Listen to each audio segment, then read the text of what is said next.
Can you hear me? Yeah, you sound great. Yeah, say something. 1, 2, 1, 2. 1, 2. You're gonna sing a little bit. Ooh, yeah. Is that good? You sound great too. Okay, good. Are you ready? I am ready. We about to do this. Let's go. Let's go.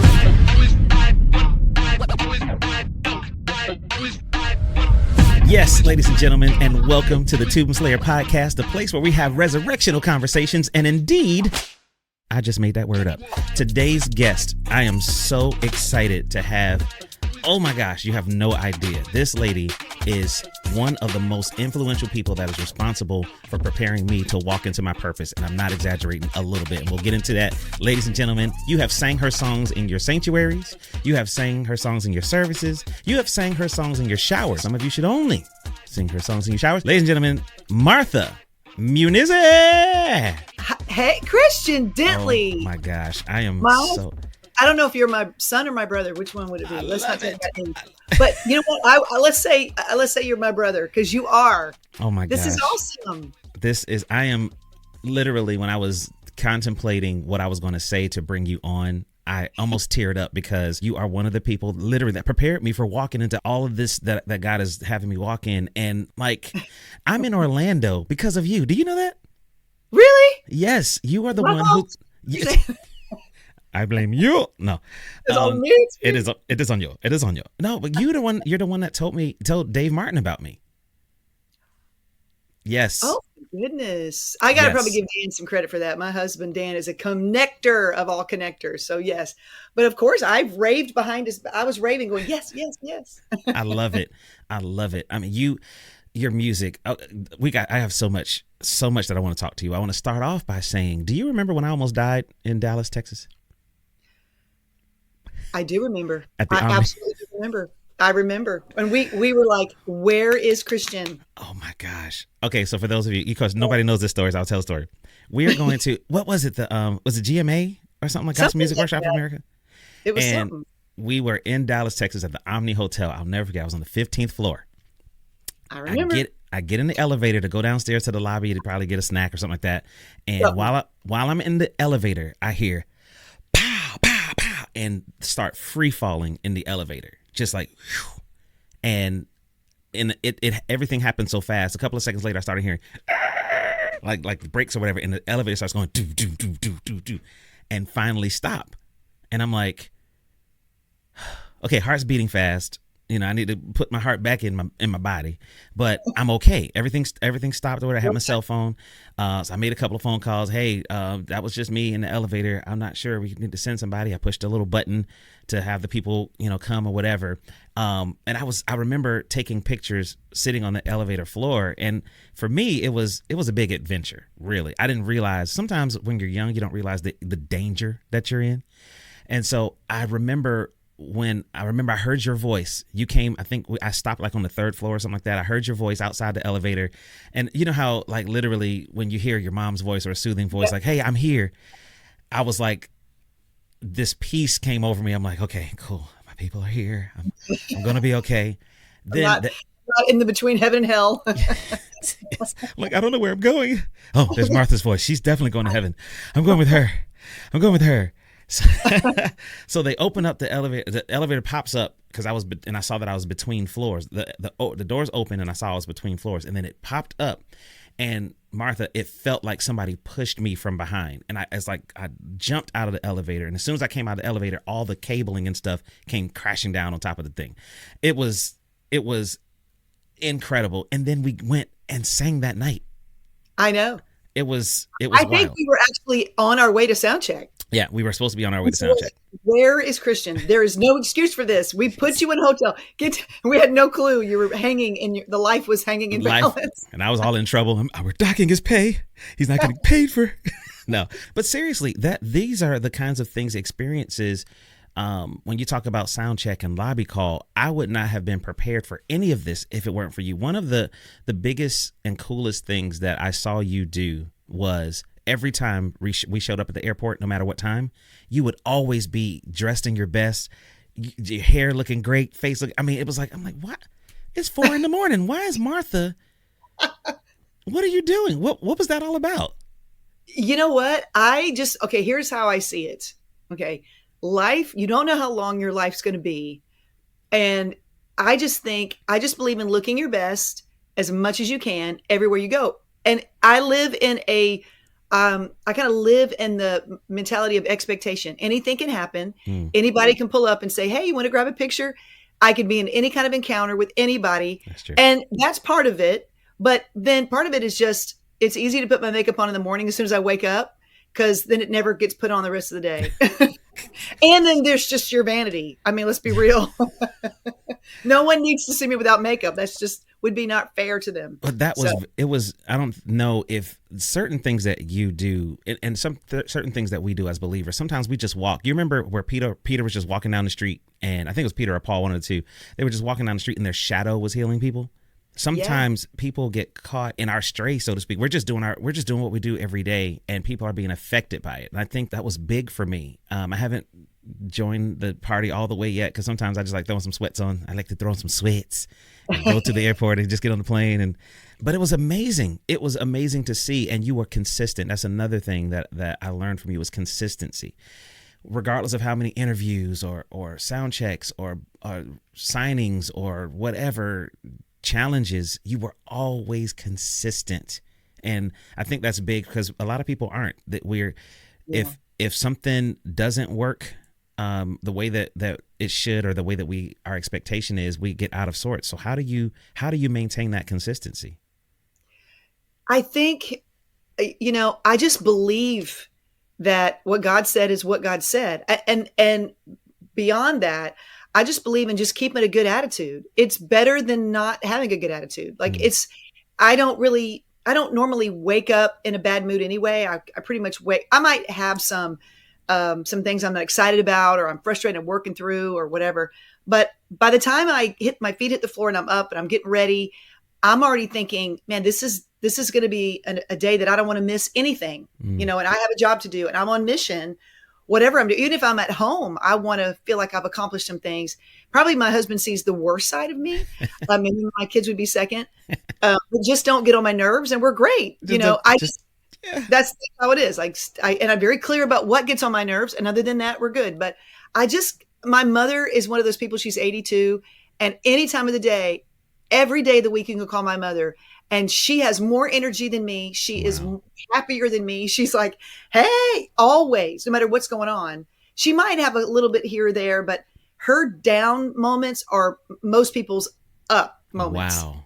So she leads that way. She's always been that way. And I strive to just be a person of lean into joy, lead with joy. There's no reason to be frustrated. We're not.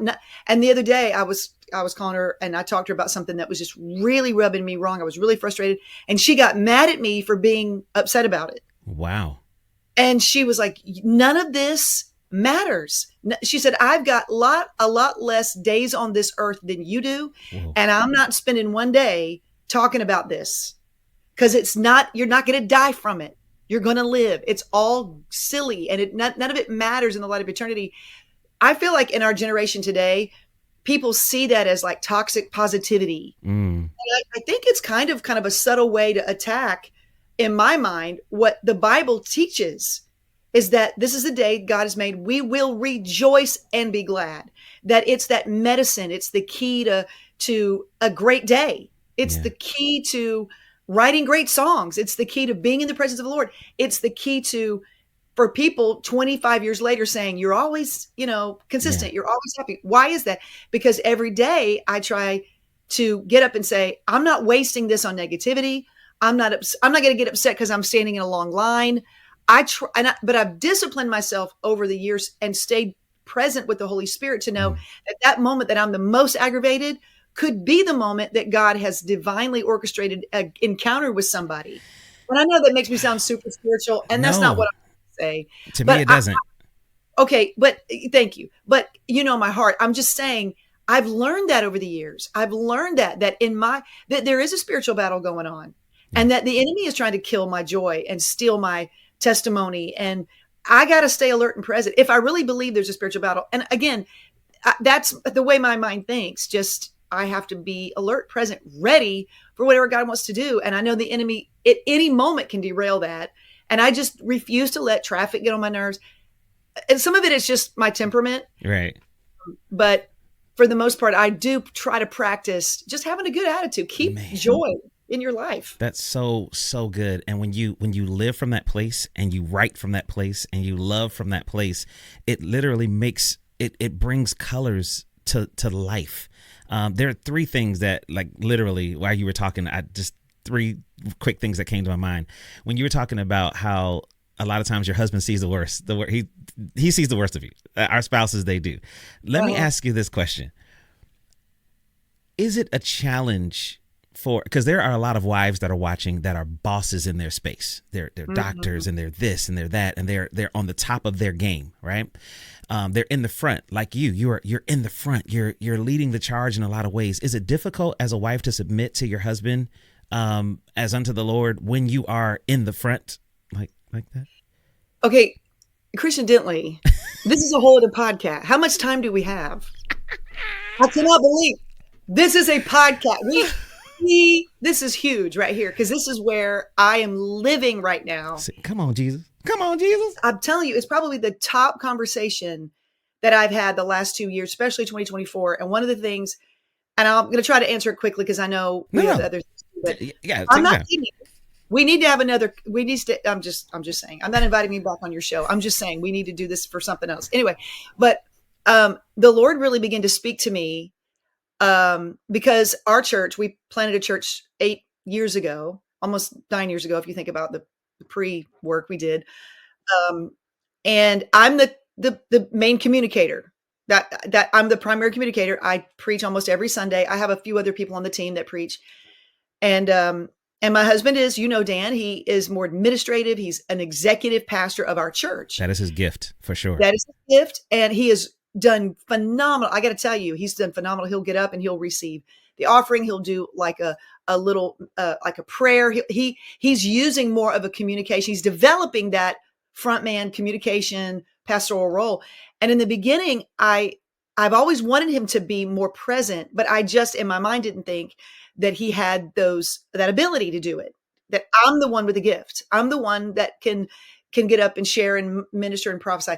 But then I realized that's not what builds a church. And I've had to learn over the years that, and he's had to learn he's got to step forward, but I've got to step back. Woo. And it is amazing what my sister told me this, Mary, she said, you won't believe who will stand up when everybody else sits down. And only I could really, that's profound, probably the most to me, because I've never done it in a way of like, I'm trying to usurp authority or I'm trying to be dominating over. Listen, you've been on the run with me. Yeah. Munizzi's in charge. Right. He's in charge.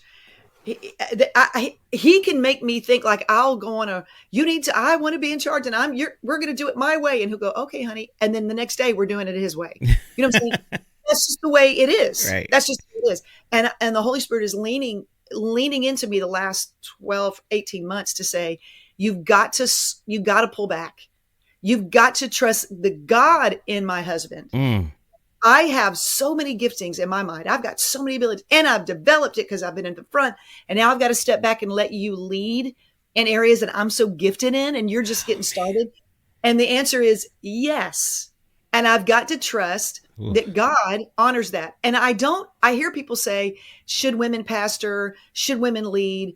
And I don't think the question is should. I believe the Bible is very clear that women have a role. I mean, I don't think that's the question here on the table. And I don't think we're asking the right question for women who are leading at home, women who might be the breadwinners. I think that's something that needs to be addressed. Yeah. And depending on the circumstance, because I think that's happening more and more. Women are getting careers in nursing and as lawyers. We see it in our church constantly. Single mothers, single women who are the breadwinners, and they don't want to be. Most women I know don't want to lead their home. They want the man to do it. But because that spot has been a little empty, or they've not learned how. They've had a single mother. They've had a strong mother. Yeah. They don't know that there takes a humbling. And I'm all over the place with this because this is so good. It's so rich. Keep going. Keep going. You do have to step back. It's like watching your 2-year-old. Okay, forget the 2-year-old analogy. Let's talk about your 16-year-old. Okay, get them behind the wheel of a car. Oh, everything in you wants to go, get over, scoot over. I got this. but they can't learn if you don't let them drive. But we want them to drive the way we would drive. We want them to go the way we would go. No, you've got to get out of the way and let them screw it up, let them mess it up, and trust that God can fix it. Because the question, and I'll go back to this, the question we should be asking is not women, if women can, but should we? Ooh. In this environment that we see today, we have so many, we need more strong men. Let me put it that way. We need men at the forefront. We do. We need strong men. And men are not going to be, most men that I know, they've got great hearts. They're not going to keep pushing their way. They want to be honored. They want to be respected. They want to be revered. They want to be submitted to. What man wants to have to constantly go, sit down? I don't want to, no good man wants that. They want to find a wife or a spouse, their wife that will say, babe, I'm submitting to you in this. Yeah. I'm turning the keys over to you. And you might mess it up. You might get it right. But God is in charge of all of that. Yeah. And I've had to that's a long answer, but that's been my heart in this season is hand you the keys. Ooh. You go, and I'm your biggest champion. What are some of the things that wives can do or women can do to prepare themselves to be under that grace, to allow that to happen more smoothly? Because sometimes it's tough because, when you know who I want to say, who the boss is or whatever, but that's not what I want to use. When you know that the grace is on your wife to be in the forefront, but you also know that you're responsible as a husband to cover your house and to lead your family. And you're not the one that's bringing in the most money. You're not the one who's the one that's sought after. What are some of the things that women can do to help undergird and uplift their husbands in those spaces?